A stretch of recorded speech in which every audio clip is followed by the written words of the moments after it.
you for joining us for Woke Moments, a conversation on issues and hot topics impacting young generations. My name is Janet Kelly, and I am the Executive Director of Sanctuary of Hope, as well as your host. So now let's jump into a moment of awakening. Woke Moments!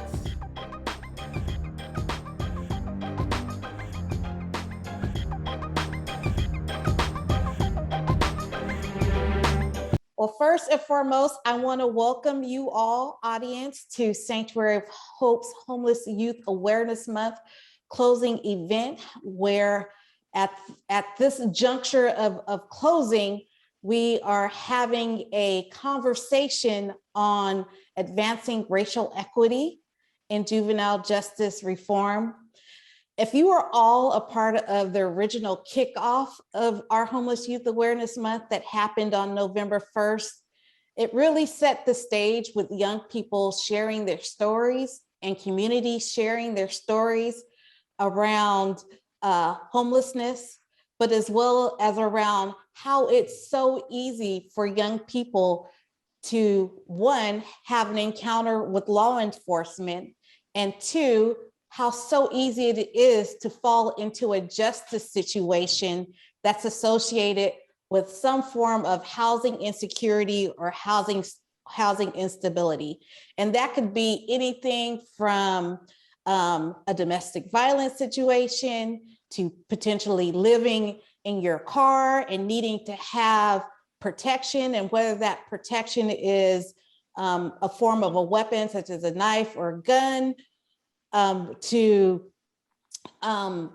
basic survival needs, doing or making not so wise choices around basic survival, and other instances where we're having now, when we're discussing ordinances, public ordinances that prohibit people from being on the street or prohibit people from loitering or being in a place too long, how those certain ordinances or those practices impact youth, especially when they're housing insecure and they have no other safe place to go. And at those times, when those instances occur, when a young person receives an arrest or a young person receives a ticket or a charge, it becomes a ripple or domino effect that prohibits them from progressing and living their best lives.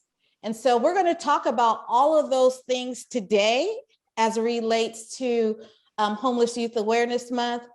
And I'm just so grateful that we have, I'm gonna first start off with our young people with lived expertise who are going to be joining us today to share their stories as well as their ideas on how we can really look at advancing racial equity and juvenile justice reform.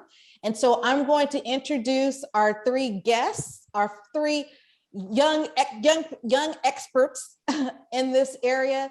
And then I'm going to also introduce our thought leader who is going to be a part of this panel.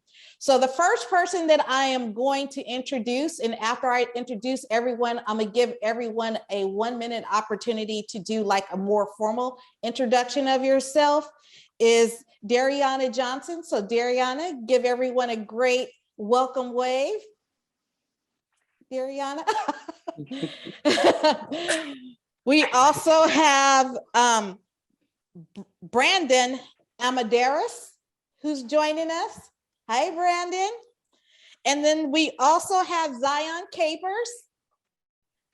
Zion. How you doing? A wave. And then our thought leader that's going to be on our panel today, which is Dr. Regalado from Social Justice Learning Institute. Great. And so Dariana, start us with you. Just give us a brief introduction of who you are in a minute or less. Well, my name is Dariana Johnson. I'm 24 years old. I'm an English major at Trade Tech. Right now I'm doing my last class so I can transfer to I'll probably go to Dominguez Hills or like San Diego State or whatever. I'm just waiting on the, applications to come back. And yeah, I'm just trying to get a degree in English and go to law school after this bachelor's. Great, thank you. And you're absolutely going to do it, Dariana. Brandon? Hi, my name is Brandon Amadaris. I live in the Crenshaw district. Right now, I don't have my high school diploma, but I'm trying to get my high school diploma.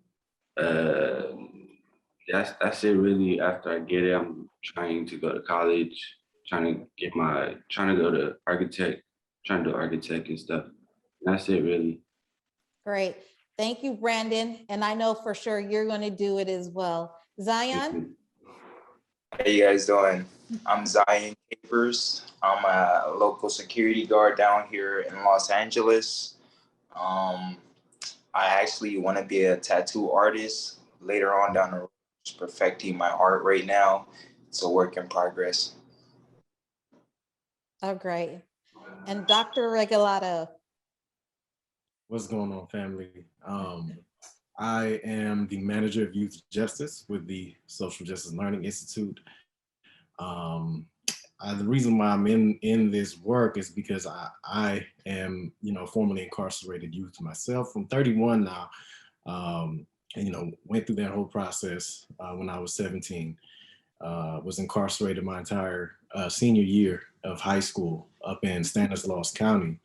But definitely took, what we call the transformative justice turnaround. And so, I got my degree in psychology and Pan-African studies at Cal State LA. And I obtained my doctorate degree in African diaspora studies and with a designated emphasis in critical theory at UC Berkeley. Oh, great. You have a bear in the house. Nice. Great. Nice. Great. And so, as I opened up, I talked about how when young people are facing some form of housing insecurity or even some form of crisis, it could be housing insecurity, economic insecurity, basic needs insecurity, any of those insecurities, oftentimes it presents an opportunity to connect or have an experience with law enforcement or the justice system. In the United States, almost 1 million young people will encounter some form of law enforcement or justice involvement. And of that 1 million, 400,000 will become homeless or will have a homeless experience. So in knowing that, let's start with you, Dariana.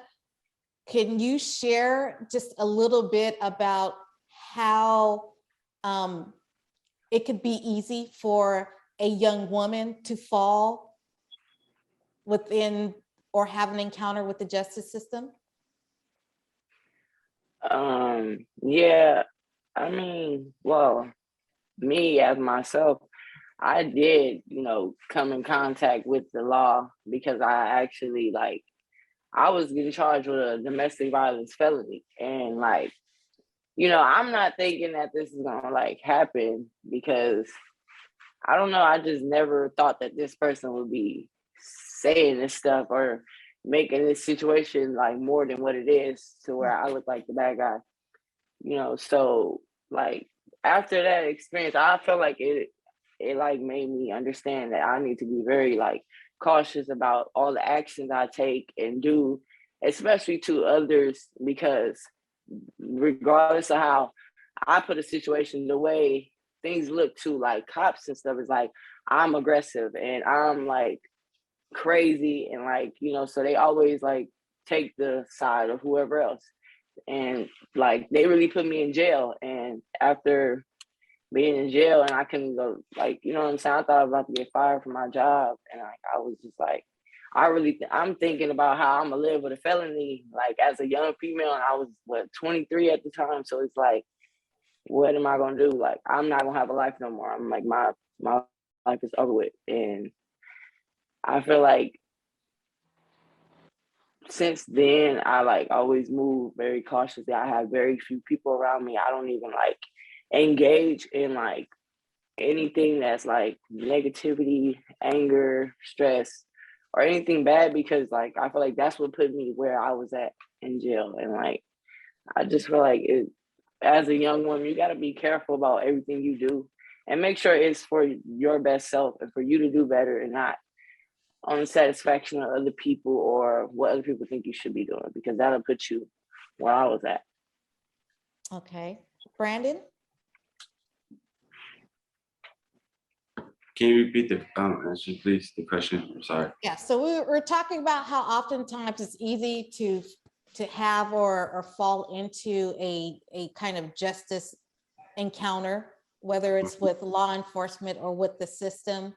So just wanted to kind of get your thoughts and perspectives as, you know, how that happens from a personal perspective. Uh, I actually had gotten, got into it with the law. Like where I live at, it's like a lot of gang activities. So like where you walk, the police would think you as a gang member, so they would pull you over, check you, trying to harass you and stuff. And sometimes if like you're not the person to not to do the things that you're doing, just let them know that you're not that person that you're looking for, and just trying to go at it with a better positive mindset than an attitude. Mhm. Zion? Yes. Given the current situation with the Los Angeles Police Department, I mean, now with the whole COVID pandemic thing going on, it just seems as though they be more like aggressive towards people. They're not understanding. Most people get hostile because that's the only sense of defense for them, is to like fend for themselves on the situation. My feedback on that is to just keep it calm, collective, know your rights in those situations, get your head in the books, know about the legal system so they don't hold you back. Because taking a time out of your day being detained, incarcerated, sent to juvie, county, that's just a whole nother ball game. It's mind reckoning. You just got to be resilient, bounce back in those situations, and just handle it accordingly. Take it one step at a time. Don't jump the gun. Mhm. So Dr. Regato, I mean, you're a person with lived experience and you, I mean, you bring some institutional knowledge and education to this conversation. And it's very interesting in talking about this even deeper when young people talk about the perception, right? How the public feels, how law enforcement feels, how all of those things, those perceptions of changing how even we view young people. Like we don't view young people as young people who are developing, but we view young people in certain cases in a different narrative as delinquents. Can you weigh in a little bit on that? Sure.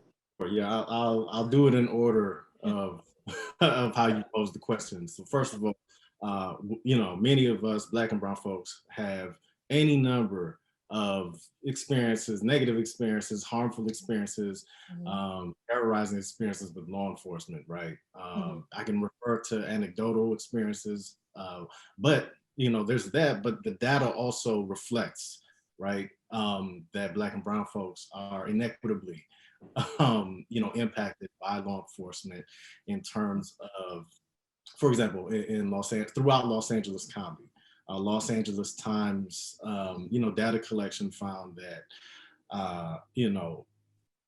Black folks are 4 times more likely to be pulled over, right? Brown folks are 2 times more likely to be pulled over by police. Even though white folks are actually more likely to be in possession of contraband that they're searching for, right? When we talk about incarceration rates in relation to housing insecurity, to economic precarity, right? One staggering data piece that has been consistent for years has been that 70% of inmates who are currently incarcerated have at one point or another been through the foster care system in the state of California, right? So the data is extensive, right? This is undeniable. And in terms of the racial disparities in houselessness, in LA, right, Black folks make up, 8% of the county's population, or even the city population in LA, but make up over 30% of the houseless population, right? Which reveals just how staggering, right? How much more impacted Black and brown communities are, particularly Black folks, right? In LA, in the state of California, and that reflects the entire nation as well. When we talk about young folks in particular, right? The status quo is for law enforcement, but as well as for other state government, workers. The norm is what we call a deficit view of young folks, right? Rather than an anti-deficit or asset-based outlook of essentially what young people are worth, right, to the community, particularly young folks of color. Our panelists may be able to attest to this, but how many times have y'all had a teacher, right, not even a police officer, a teacher sort of just engage you, and off the bat, they're already talking about how you might be below grade level, you're not doing this, you're not doing that. They start off with what they see that you can't do, right? Or that you're lacking in your, but they don't see, they're not able, or they're not trained to look at your strengths, right? They view certain cultural repertoires that exist in Black and brown communities as behavioral pathologies, right? That need to be corrected rather than as catalysts or conduits for intellectual growth, right? And so, that is from an institutional, psychological, and sociological standpoint, that right off the bat, right, is how racism is, ingrained within institutional practice, of how, teachers, police officers, social workers look at, regard, and think of young people of color. And so, and in addition to that, right, there's obviously a whole lot of different disparities when we talk about the ways that Black and brown youth are criminalized versus how white youth are criminalized, right? We saw that in the decision with Kyle Rittenhouse, where sympathy was garnered for him just being young and white, whereas, let's rewind years ago back to Trayvon Martin, who was the same age, there was a whole narrative created around the justifiable homicide of a Black kid wearing a hoodie, walking back to his uncle's house. And sympathy was garnered for his assailant, his murderer, right? So, yeah, all kinds of data we can look at. Right. So if for our young guests on here, what when you were experiencing a situation where you didn't have stable housing, what was your greatest fear? Would you like me to go first? Yes. Experiencing not having a roof over my head. The first worry that concerned me was keeping up with my hygiene. I love to look presentable for people in my workplace. It was getting the next meal too. If I didn't have like the free food service, EBT or something like that, I don't know where I will be right now. I mean, thank the Lord for the county. That's one thing that I'll be worried about drastically is how to get something in my stomach. After that, sleep. I need that. I need to rejuvenate my cells, wake up feeling refreshed, not, dragged all out, mind boggled, like not ready for the day. I'm prepared ahead and just persistent with being ready for anything that comes my way. Mhm. Anyone else want to share? What is your greatest fear? Or what do you think would be the greatest fear for even your peers in that situation of being without a home? When Making sure they're safe, Mhm. making sure they're safe, making sure they got food in their stomach too, and making sure they got their hygiene as you, and make sure they're as comfortable as you are too, just Mhm. not let you eat and not that person eat. You gotta make sure everybody's gonna eat around you. You gotta make sure everybody got the same amount. You can't just be unequal because you're in the same place and that person is in the same place with you. So you might as well be equal. Mhm. So, Dr. Regalado, the public was very, or sent a resounding clarion call around justice reform with Measure J, right? Saying that we wanted something new and we wanted to do better by our young people. And even Measure J in itself is going through its own set of transformation. But I think the tenets behind it still rests around supporting young people the best way we can. So when we talk about racial equity and looking at practices that best impact young people and their path to long-term resiliency, what does that look like now within Los Angeles County from a racial equity standpoint? Yeah, I think so. Measure J, first of all, right, was a monumental achievement pushed forth by our current Assembly member, Isaac Bryant, but propelled by the Black Lives Matter organizing efforts, right? There would be no Measure J if it wasn't for Black Lives Matter activism on the streets. Right. And, part of a ongoing divest, invest strategy, right, that organizers have been implementing for the last decade on the principle that, um, you know, what fosters safety, what fosters, um, you know, prosperity in the community is care, right, and resources rather than, punitive surveillance practices, obviously deployed by law enforcement and other institutions of incarceration, right? And so, I think we were able to have this moment, right?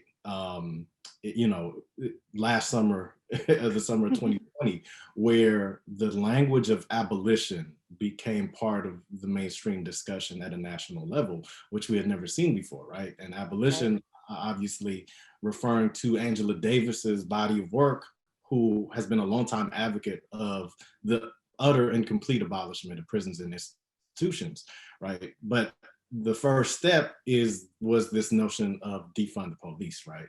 Which isn't precisely what Measure J does, but Measure J ensures that funding is channeled into, right, community development, projects and organizations rather than law enforcement, right? It keeps certain funds from going into law enforcement institutions. And so when we talk about racial equity, I think that, last summer was huge in, showing that these inequalities and abhorrent conditions of poverty weren't created by the pandemic, right? They were highlighted or exacerbated Right. amidst the pandemic. Right. And so, and so there was something wrong with the notion that we have law enforcement officers are walking around per unit with gear that can alternatively go towards crisis management funds, right? Like all that stuff they put on when they in their riot gear, right, can alternatively pay for like 50 PPEs, right, protective Right. for for healthcare workers, right? And so it's sort of there was this general consciousness that struck that that doesn't make sense, right? Like we got nurses out here, putting their lives on the line, trying to save our lives, and they're not receiving the equipment necessary to protect themselves. Meanwhile, we can see the police out here shoving elderly people, firing, quote, non-lethal rubber bullets into unarmed, protesters. And so, I think the shift towards a racial equity lens in terms of promoting economic stability, right? Collective economic stability was accentuated by that moment. Right.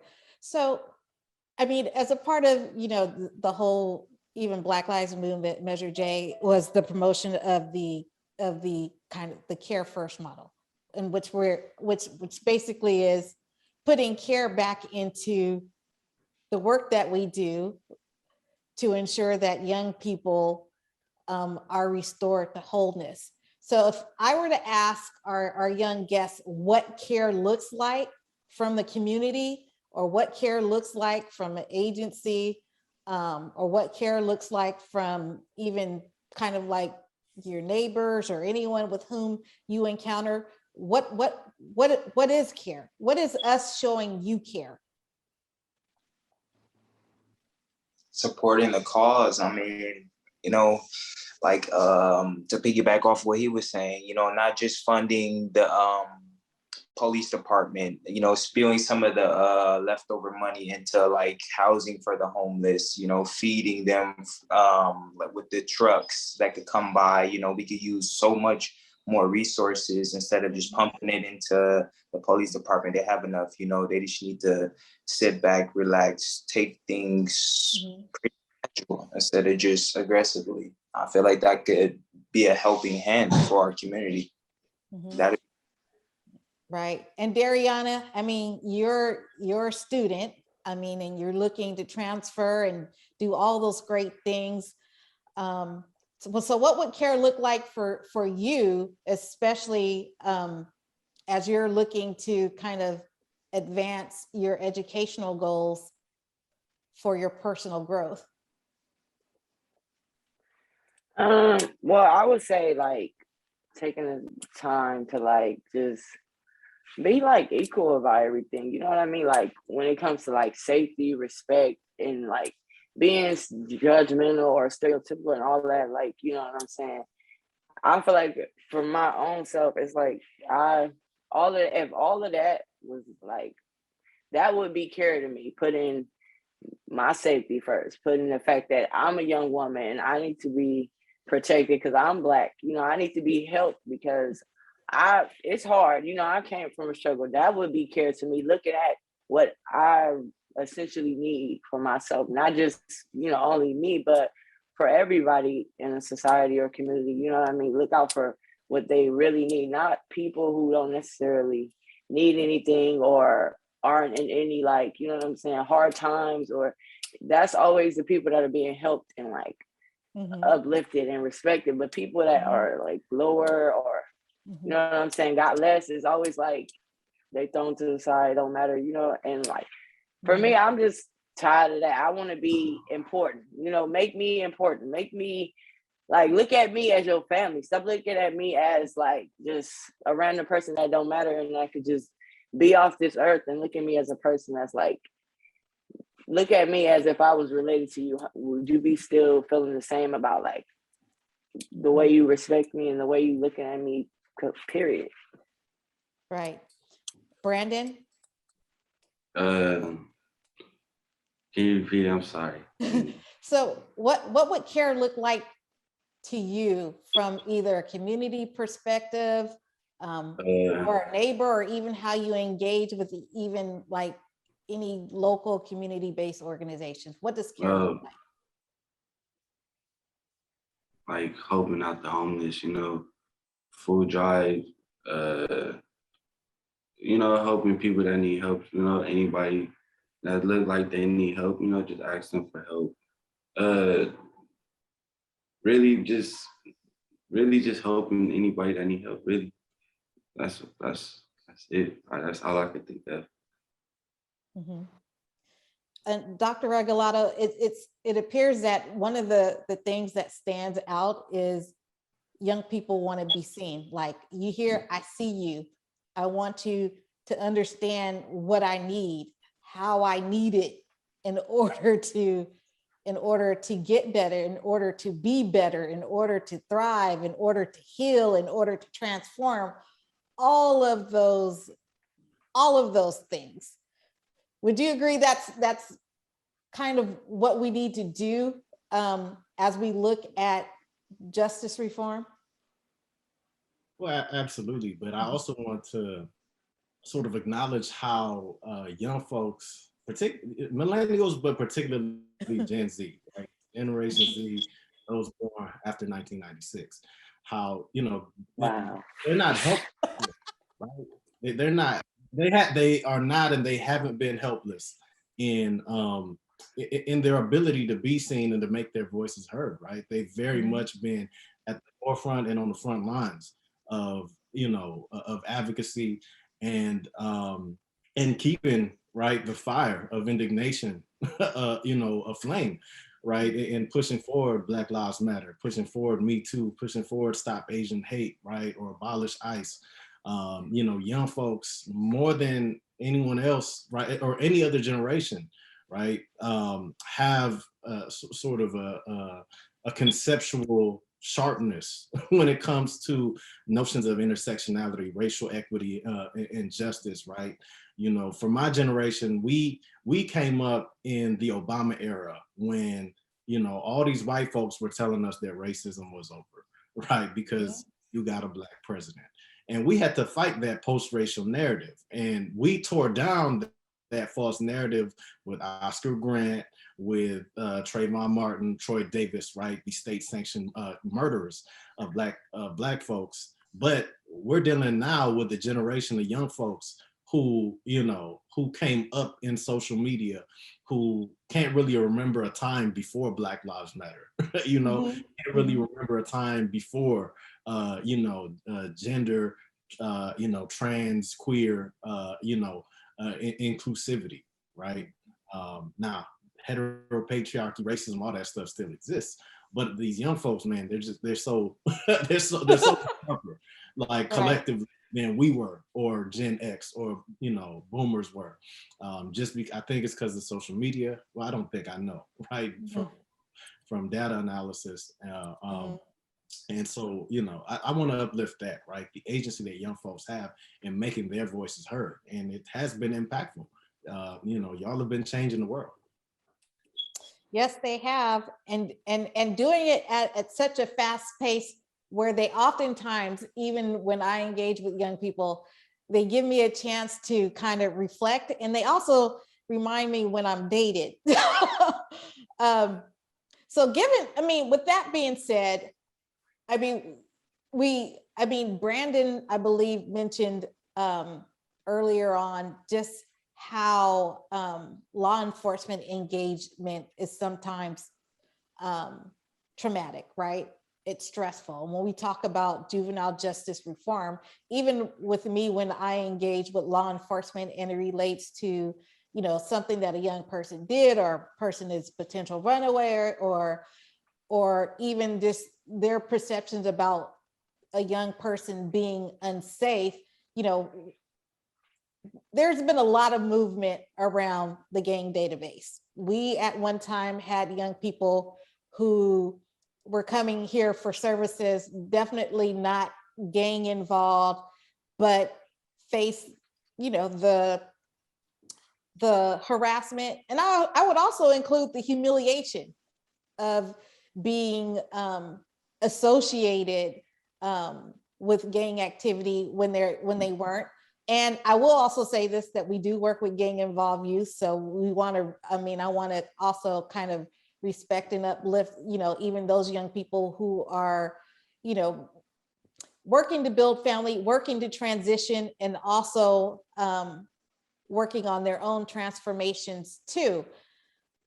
But in looking, law enforcement on the front end, on the very front end, plays a critical role in justice reform, because that encounter, right, could either end in a wonderful relationship of mentorship and relationship, or it could end in something very dire or detrimental to a young person, such as an arrest or a citation, or pretty much an arrest or a citation. And so what would be the call for law enforcement as it relates to young people to rethink how they engage and look at youth?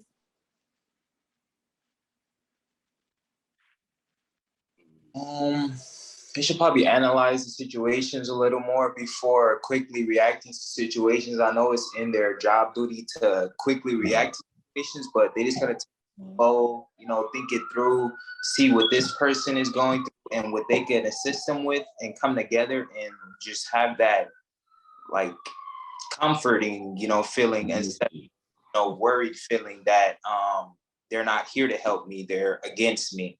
We sometimes forget that the law enforcement was put here to help us, and it doesn't seem like they're doing too much of a good job.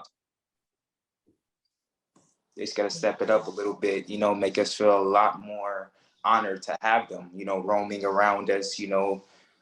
People just abuse power a little too much, and it's scary sometimes when it's in the wrong hands. Yeah.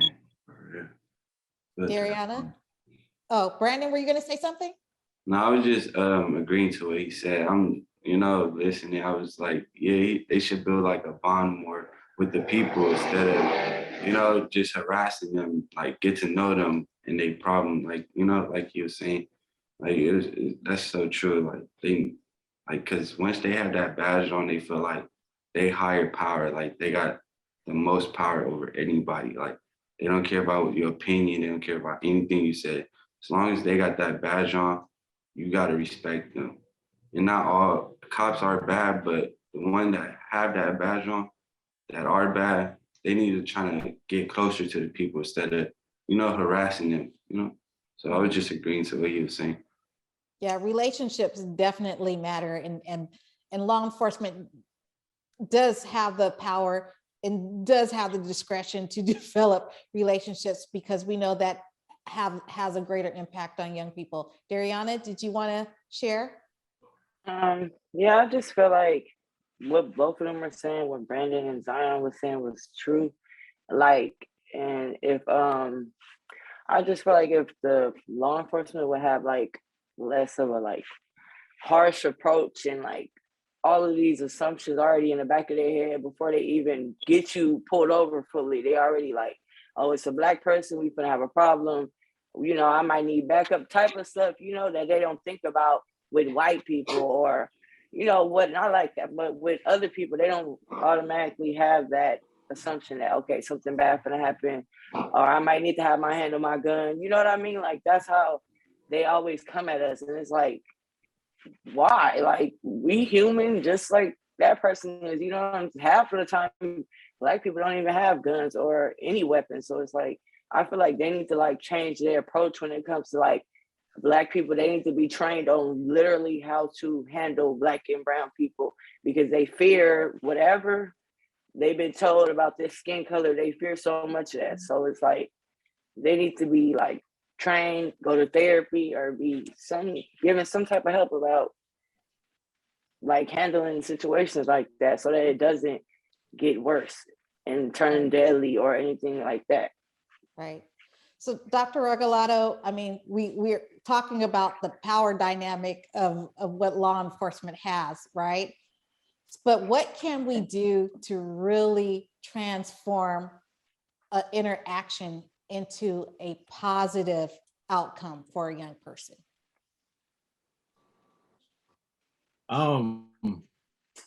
So in my personal experience, right, through my lived experience, I know that there are police officers, probation officers who are good people, right? Mm-hmm. And I've had positive experiences with select probation officers. Now, that's at an interpersonal level. In the same way that I could have a positive experience with a firefighter, I could have a positive experience with, any state official, because they can be, polite, cordial people. That hasn't been the overwhelming consensus of my experiences with law enforcement. They tend to be a bunch of assholes. Excuse my language. But the bottom line is, regardless of, whatever positive experiences I may have had, law enforcement is not trained to help you in any way substantive. They're trained to punish you, right? When they're trained to criminalize you and surveil you, particularly in Black and brown communities, right? Mhm. It's a very important distinction to make, right? Right. Back in this, in the plantation society, I'm sure there were some overseers and slave masters who were, polite, who were nice, but their function, as slave masters and overseers are to purvey the slave system. Back in Nazi, Germany, I'm sure there were Nazi officers who weren't as rude as other Nazi officers, right? But the function of the Nazi officer was to persecute Jewish people, right? Right. And so it's written into the law, right? Whether it's gang injunctions and database, do I really need to explain the racial discrepancies in that? Whether it's stop and frisk in New York, stop and frisk don't mean white people, right? Right.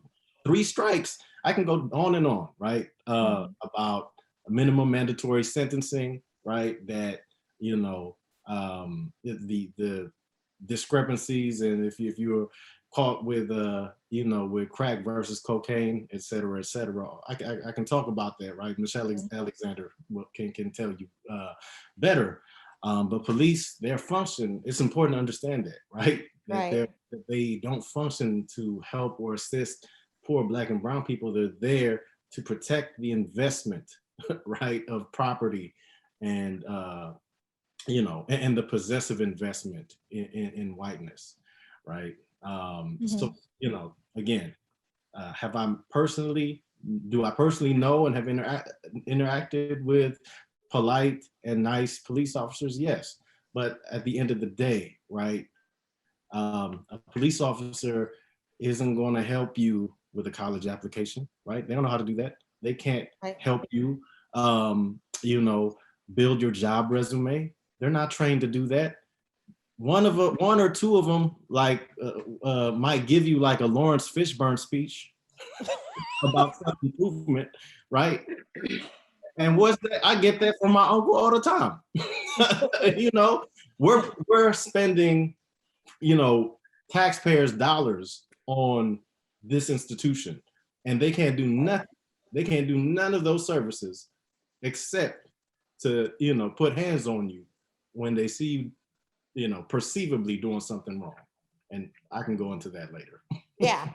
But what we can do and what we can't have an expectation of is in law enforcement is that if you do have an engagement with a young person, try to get to know that young person and what that young person needs. So if that young person does need some education support, make sure that they get to an institution that could support them in that role. If that young person needs some mental wellness services, make sure that young person gets there so that there's no need for an arrest. There is no need for a citation, because what we've come to know and what we've experienced is that young people who are housing or economically insecure, if you don't have the money to pay the fine, you don't have the money to pay the ticket, it turns into a warrant.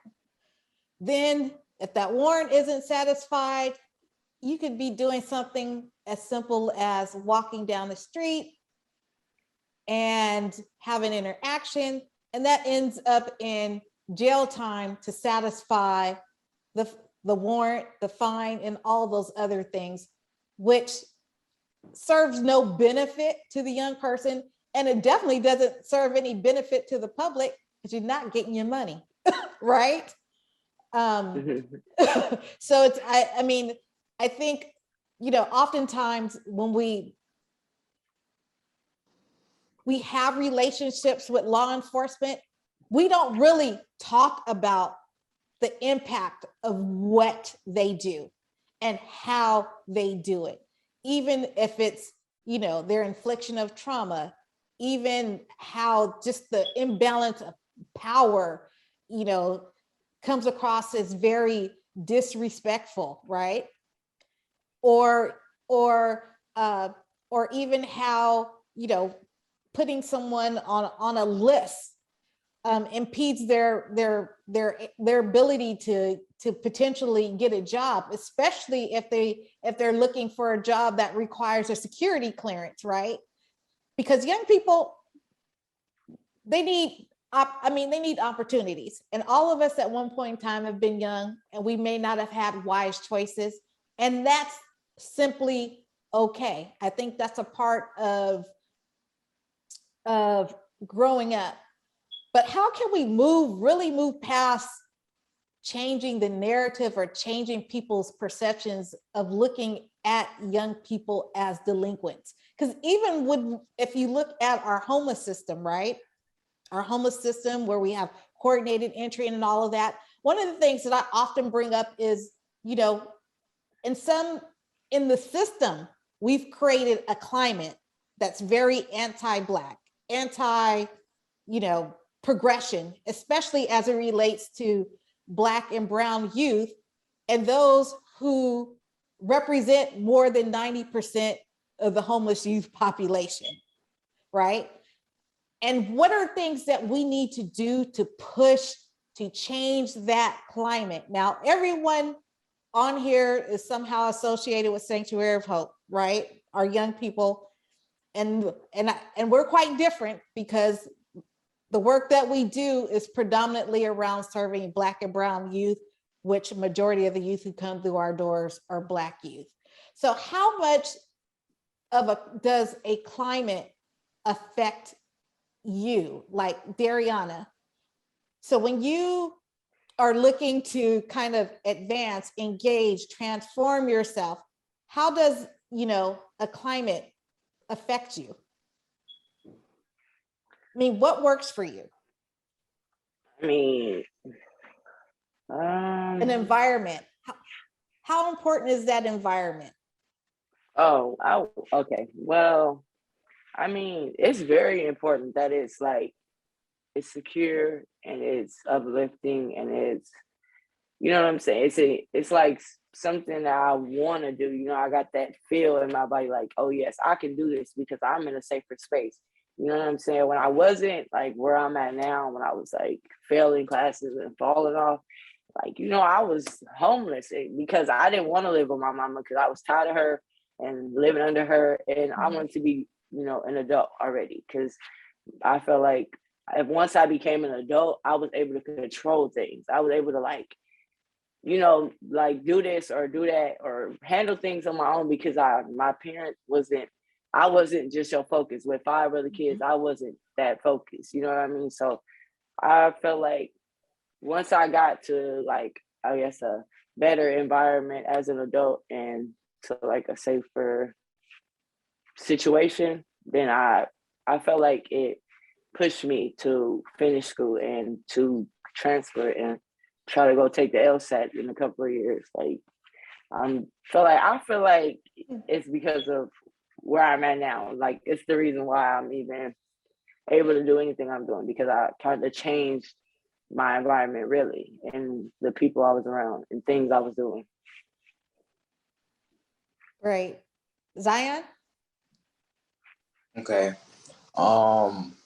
I say having a positive environment around me opens up like positive doors for me to want to move forward instead of being complacent at the same level for too long. I mean, it bothers me not making any progress. You know, smallest progress is even something for me. Like drawing out a sketch and then just completing it later and not like never getting back to it, because in a particular safe place that wants to motivate me to want to do more things instead of just sitting at that, same level, it really just, it lets me find myself. It makes me see if this is what I really want to do or if I want to change it up. It gives me options. It gives me a clear mind. I can't have a clear mind if I'm always wondering where I'm gonna sleep, where I need to shower, I need some food.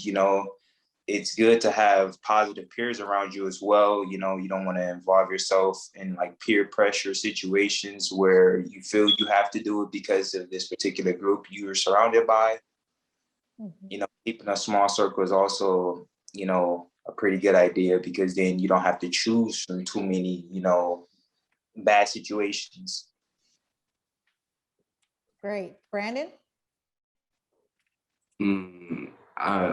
I really wouldn't know what to say. I would probably only say like respect and peace and quiet, because like a lot of noise, you really wouldn't get nothing done. And like the respect that you like that's in your area, like around you, the more respect you have and all of that, I think the more you would get done. Like I'm sorry, I really don't have a lot to say. No, that's good. That's great. That's great. So we're getting close to wrapping up, but I think if there is something that we would need to leave with the audience, Dr. Regalado, what would it be as it relates to juvenile justice reform? I think about Miriam Kaba's book, right? We Do This Till We Free Us, which was published this year. A book on abolitionist theory and practice. And it uplifts, right? It reminds us that not all crime is harmful and not all harm is criminalized, right? Let me say that again, right? Not all crime is harmful and not all harm is criminalized. Now, for the first one, when we talk about, the rates of arrest, the disproportionate rates of arrest of young Black and brown people, most of it are on charges like jaywalking, before the legalization, possession of marijuana, nonviolent, so-called crimes, right? And what Malcolm X used to always uplift this notion of what does it make sense to increase police presence somewhere and the outcome of it is more crime, right? Now, Malcolm X used to always pose that question. How can you have more police and more crime? Now, he used to always say, well, that means the police are in cahoots with the criminals, right? Which isn't always the case. We do know that there are cases of police corruption. But it's also just the way, the everyday ways that, Black and brown folks, particularly young folks, are criminalized, are viewed through that criminalized lens. Whereas in a Lily White Wonder Bread neighborhood, white kid doing the same thing will probably just get, slap on the wrist. Right. And we know this, again, I don't have to go through the data. Or they're told they're just kids. They're just growing up. They just, they just, that's just, boys are going to be boys. They just, these youngsters. And then also, right, not all harm is criminalized. Now, what do I mean by that, right? When we talk about, let's say, theft, right? Interpersonal theft, somebody steals a big screen TV out of Walmart, right? We've been having a lot of robbery cases throughout LA County in the last couple months, right? None of the wealth or the value accrued in those types of robbery cases are dwarfed in comparison to white collar theft, right? Right. We talk about how poverty is criminalized, right? Poverty is not harmful to anyone, right? Or being poor is not harmful to anyone but the person who is suffering in poverty, right? But they are criminalized for it, right? And we talk about we talked about that extensively. But when we talk about big banks and corporations, they enjoy a welfare state. They always talk about us being on welfare and food stamps, but they don't talk about when their business, their corporation, their bank implodes, there are state funds that are there to bail them out. That's welfare, right? That's welfare. Right. Their poverty isn't criminalized. They're rewarded and protected and cared for, right? Versus us, when we go poor, when we go broke, when we go bankrupt, and we, decide to, pull a sandwich from the liquor store or something like that, right? That impacts us for the rest of our lives if we get caught up for doing that, right? And so, yeah, that's what I would lead with, right? Not all crime is harmful, and not all harm is criminalized. Absolutely. And I think one of the things that we also need to let the audience know is that our young people aren't delinquents, right? Our young people need to be seen. They need to be heard. They need to be asked, what is it that I need? They need to be told, I care about you. All of our young people have transformational, as we've heard, redeeming qualities within themselves, and all of them have an optimistic future. It's just that they need people who are willing to support them in realizing their potential, in realizing their promise, and all of those things. And I know that we didn't really tap into kind of like the diversion piece and what diversion could potentially look like. But if you can you provide some insights on that, and then we'll get close to our actual closing. Dr. Regalado. Oh yeah, for sure. I mean, everyone on this panel knows this, right? Viable, access to viable alternatives, right? To your intellectual professional growth and development. That is what's going to divert folks from, ulterior means of sustainability, right? So yeah, I totally agree, right? With uplifting the transformative, and restorative potential, right? That is in all young people and all people, really, right? We're talking about, restorative models. And, you had mentioned gangs earlier, right? One thing that I had recently engaged with some of our young folks is the transformative potential that exists within gangs. Now, do gangs incur harm? Yes. But gangs are only a microcosm of larger institutional structures, right? They're a reflection of those structures that also incur harm. The police is a gang. The U.S. military is a gang in the global, at the global scale, right? And so, if we can believe restorative or transformative potential in police officers, in military personnel, then we can certainly believe in that in our youth, right? Our young folks, who most times are not even culpable for that type of violence. They just get caught up in it. So yeah. Absolutely. And so now we're at the point within our Woke Moments podcast where we take this opportunity to share with our audience something as far as it relates to today's discussion, or even what you're feeling or your thoughts are around what a woke moment is, what your woke moment is that you would like to share with them. So I will begin. My woke moment is just realizing that our young people are begging and asking to be seen and to be heard, and that it takes our village to be a part of their transformation. Zion, would you like to go with your woke moment? Yes, I like to share.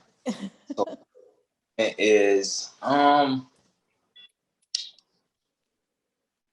it will have to be calling for help, being I'd say, punished for it.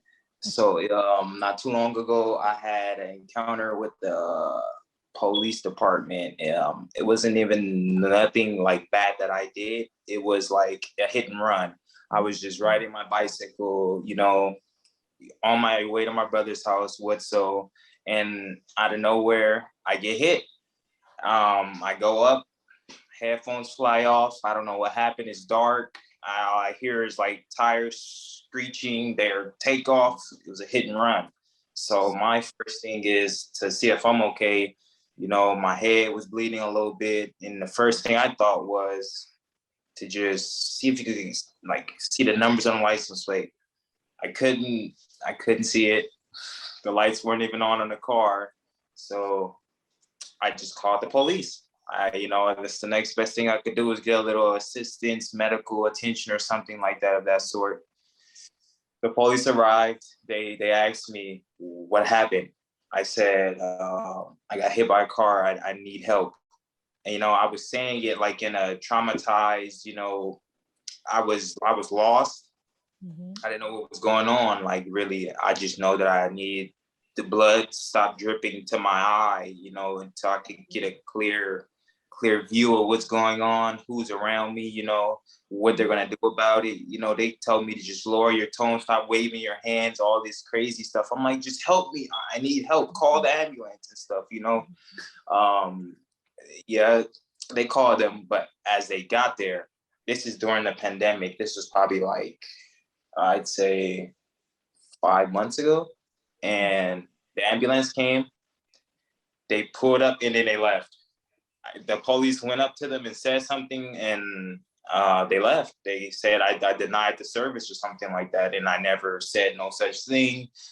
Just speak. They were speaking for me. That made me feel like I had my like freedom taken away from me. I tried to record. They handcuffed me. They told me I was being detained for a possible suspicious crime in the area, and I fit the description of the guy or something like that. I said, I didn't do anything. I literally called you guys. Like, why would I commit a crime and then call you guys? And you see my bike is here, I'm bleeding, and like, you guys didn't let the ambulance come look at me. Oh, no, you refused it or something like that. And come to find out that they let the ambulance go because of the I think it was a quarantine or something like that. I couldn't be that close to them in the back of the ambulance or something like that. And that was pretty disturbing, knowing that they were really against me and not trying to help me in that situation. And I just gotta figure out a better alternative to that. Getting badge numbers. Asking if the body cam's on, just being aware of what's going on and not just hoping for the best. In those situations, you got to help they didn't help me at all because they let me go in the end and nothing was wrong. Like I didn't have no priors, so they looked me up and everything, and they said I was free to go. So that was disturbing. It was a woke moment for me. Wow, what an amazing story. Dariana? My woke moment is like realizing that we do better like all together when we like basically stand up against something as one. If we continue to like stand up against stuff, expose people who lying or who's doing things that are just immoral and just wrong, period.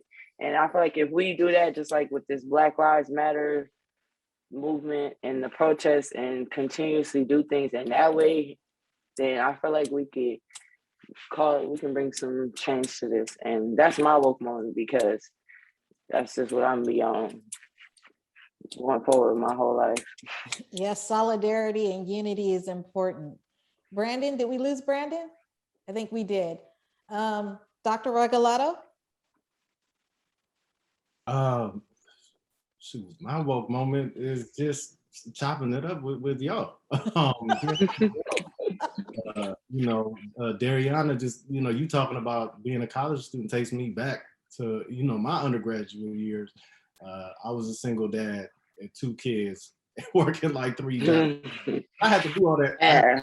You can't see the morning, but can't see at night just to get through, right? And I was overloading on units, so that I had a moment when you were talking about your experiences, definitely, and how police was that entire experience was not helpful at all. And Zion, when you're talking about your your art and your aspirations to be a tattoo artist, right?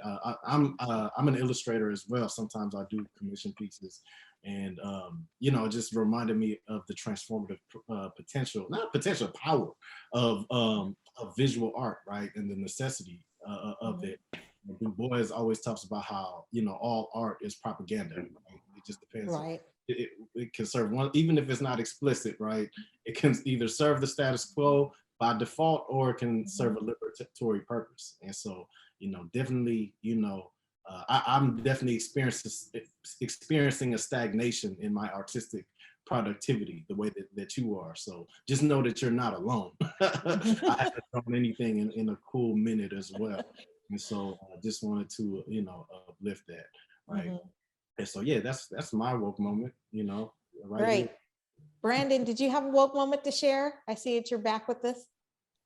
What was the answer again? Sorry. Oh, so when we normally get to our closing, we share a woke moment. So a woke moment could be something that came out of our discussion today, or just something just in general that you want to share with the audience.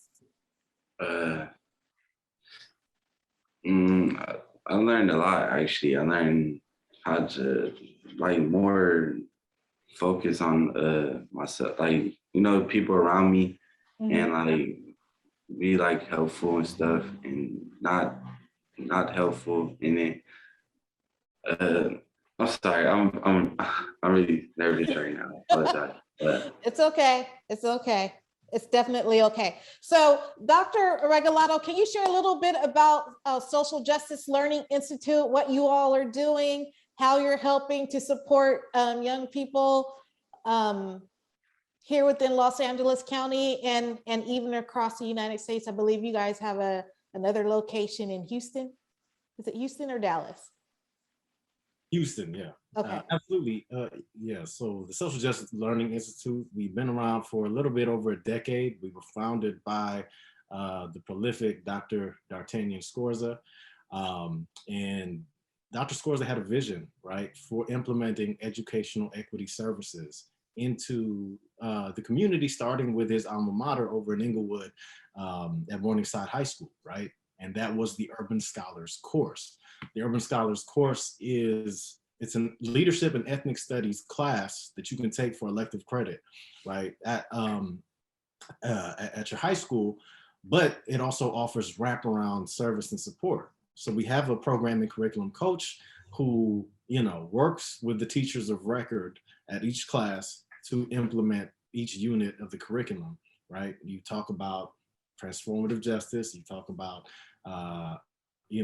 post-traumatic growth, you talk about the emotional aspects of leadership, but also, the socio-political and cultural aspects of it as well when you, in developing critical literacy and the Youth Participatory Action Research Project. So each class has a YPAR project, right? Youth Participatory Action Research, where they select a topic of concern in their school or community, and they design a research project to address it. They collect interviews, disseminate surveys to gather data about whether it's houselessness among their peers or contact with law enforcement, right? We've had those projects, right? Our young people have done those. So that's our educational equity program, right? The Urban Scholars class. We have implementation throughout LA County in over 30 high school campuses, and we even have implementation in Houston, right? We also have a health equity program where, we do produce distributions. I think we've distributed hundreds of thousands of produce, right, to the community. But our director of that program, Nicole Steele, also leads our 100 Seeds project, where she addresses the health inequities in our communities, right? The food deserts or food swamps in which Black and brown folks have sparse access to quality produce, quality food, right? Everywhere you go, it's a liquor store, Jack in the Box, McDonald's, Taco Bell, Taco Hell. You don't see any Whole Foods, right, in the neighborhood. You don't see any, Sprouts really in Compton and South Central. What you see is a Food for Less, where the other day my homie bought some meat from over there, and like these worms started sprouting up. So don't buy meat from Food for Less, if you can avoid it. And so that's our health equity program, right? We try to build community gardens in as many places that we can throughout the hood, and then we also have our policy and advocacy program, which is the department that I'm in, right, where we are involved in various campaign efforts to decriminalize, decarcerate young people and the community in general, right, through our coalition-based work with the Los Angeles Youth Uprising. We're pushing the Youth Justice Reimagined initiative, which divests $75 million away from probation, institutions, and into alternatives to community safety and accountability. There's also our Police Free Schools campaign. We're pushing that to go statewide. In recent months, we've had school police officers and school safety officers just acting buck wild. In Long Beach, we had the tragic killing of a young woman who was also a mother, right, by a school police officer. And so that effort is being pushed through our Brothers Son Sales Coalition, as well as Students Deserve, another partner organization of ours. So those are the three major programs within SJLI, and we're guided by transformative justice, asset-based or anti-deficit ways of looking at our young people, right? Identifying the cultural repertoires that reside within our young people as catalysts, right, for intellectual growth rather than liabilities, in the way that most schools, most law enforcement institutions are trained to do so. And more times than not, you all are criminalized for those, right, for those so-called pathologies. And so this is just a different way of doing things, right? And we feel like we've been pretty successful in generating, graduation rates with our scholars, either college acceptance or, obtainment of gainful employment. So that's what we do. That's who we are. Pull up in Inglewood, say what's up. Yes, and share with them your website and your phone number really quick. For sure. It's sjli.org. The phone number, I don't know off the top of my head. That's okay. But if you go to the website, you should be able to get the phone number and to engage.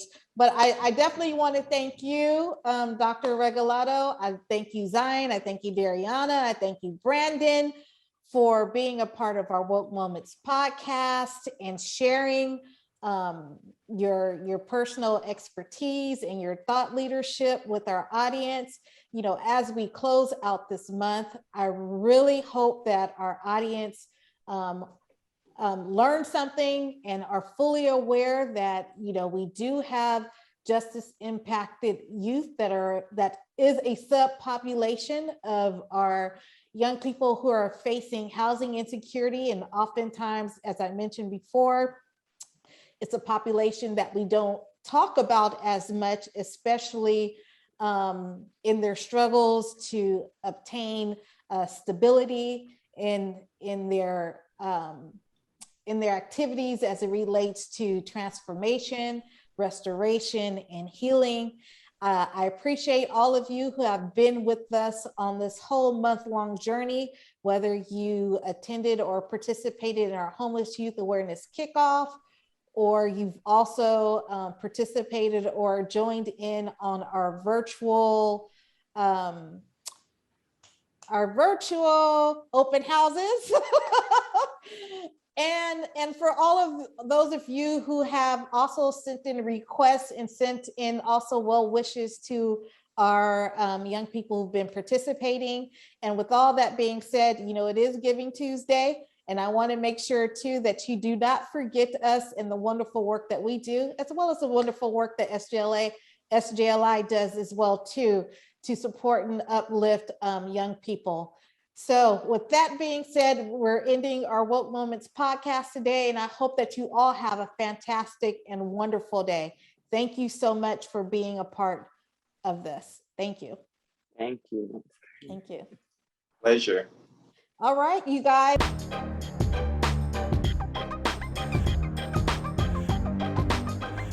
Thank you for listening to Woke Moment. For more information about our organization, please visit SOH.org. Subscribe to us for a Woke Moment wherever you listen to podcasts. Follow us on Twitter at @the_SOH_LA and on Facebook and Instagram at Sanctuary of Hope LA. Wake up!